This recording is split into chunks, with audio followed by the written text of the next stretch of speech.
E se a gente pensasse nas histórias da Bíblia de um jeito diferente? E se elas não fossem só sobre fé, mas também sobre espionagem? E se os grandes heróis bíblicos fossem, na verdade, agentes secretos envolvidos em missões de altíssimo risco?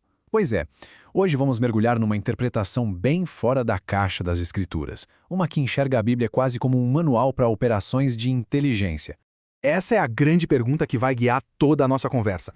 A proposta aqui é olhar para figuras que todo mundo conhece, sabe? De Moisés até o apóstolo Paulo, mas não como pregadores, e sim como agentes de campo super qualificados executando missões bem complexas em território inimigo. E aqui está a metáfora principal, o coração da ideia. Vamos aplicar o que a fonte chama de Prisma 007 para tentar decodificar as narrativas da Bíblia. A tese é que, fazendo isso, a gente consegue enxergar estratégias, táticas e operações secretas que estariam ali, bem na nossa frente, o tempo todo. A nossa análise vai ter 4 partes. Primeiro, a gente vai explorar essa ideia de uma agência de inteligência bíblica. Depois, vamos abrir alguns arquivos de agentes humanos. Em seguida, vamos analisar o papel do mestre espião divino. E, por fim, discutir a missão nos dias de hoje. Vamos lá! Ok, começando pela base de tudo. Nessa visão, as histórias que a gente conhece não são apenas contos de fé. Não mesmo. Elas são reinterpretadas como operações de inteligência, tudo bem calculado, com objetivos, estratégias e resultados que dá até para medir. E aqui está o pulo do gato. A fonte argumenta que atividades como o evangelismo ou o trabalho de um missionário são, na sua essência, espionagem. Pensa bem, exige infiltração, coleta de informações, influência e, muitas vezes, uma retirada estratégica. As habilidades necessárias seriam praticamente as mesmas de um agente.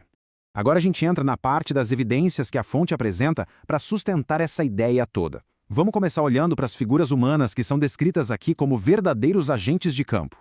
O nosso primeiro arquivo de caso é talvez o exemplo mais óbvio de espionagem na Bíblia, a missão de reconhecimento em Canaã, que foi ordenada por Moisés. Uma operação clássica de livro.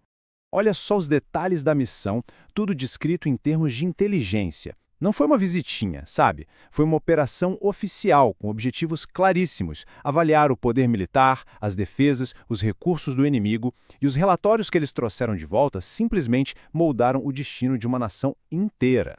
O próximo caso é o de Davi.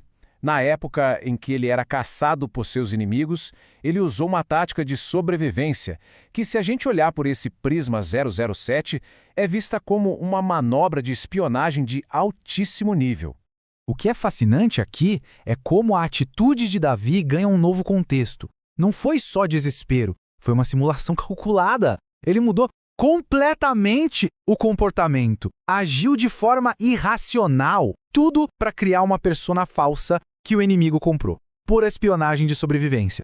O nosso último arquivo de caso humano foca no apóstolo Paulo. As viagens missionárias dele são vistas aqui não só como jornadas espirituais, mas como uma série de infiltrações e fugas clandestinas. Isso aqui ilustra perfeitamente um princípio operacional.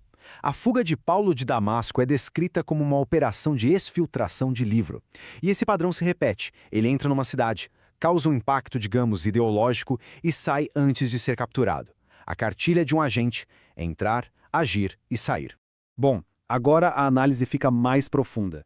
Se os humanos são os agentes de campo, quem é que comanda a agência? Esta parte da análise argumenta que os próprios seres divinos seriam os maiores operadores de inteligência. Para entender essa lógica, o conceito de anjo é totalmente redefinido. Um anjo não seria só uma figura etérea, um mensageiro, seria um agente de inteligência celestial, um operativo enviado para executar missões que vão desde reconhecimento e coleta de dados até extração e eliminação de alvos. A história da Torre de Babel, por exemplo, é apresentada como a maior operação de contra-inteligência da história. O objetivo?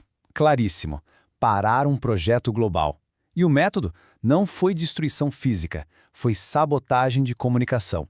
Ao confundir as línguas, a operação na prática criptografou a linguagem de todo mundo, tornando a coordenação impossível. E os exemplos não param por aí. A gente tem desde vigilância global constante até táticas de guerra psicológica, como usar um espírito de mentira para enganar profetas inimigos. E também operações bem mais diretas, como a eliminação de um líder político e a extração de um ativo valioso, no caso Pedro, de uma prisão de segurança máxima. Certo. Depois de olhar todos esses textos bíblicos por essa lente, a pergunta que fica é: e daí? Qual a relevância disso tudo para a vida hoje em dia? É aí que a análise muda o foco e vai para a aplicação prática dessa mentalidade. A parte final desta análise transforma toda essa interpretação bíblica numa espécie de chamado à ação, um manual de treinamento para o que a fonte descreve como o agente especial dos tempos modernos. Aqui a gente vê um contraste bem claro entre a mentalidade religiosa, digamos, mais tradicional, e a mentalidade do tal agente especial. De um lado, uma abordagem que pode ser vista como mais passiva, do outro, uma visão totalmente ativa, onde cada aspecto da vida vira um treinamento. O objetivo é adquirir um conjunto de habilidades super amplo e versátil.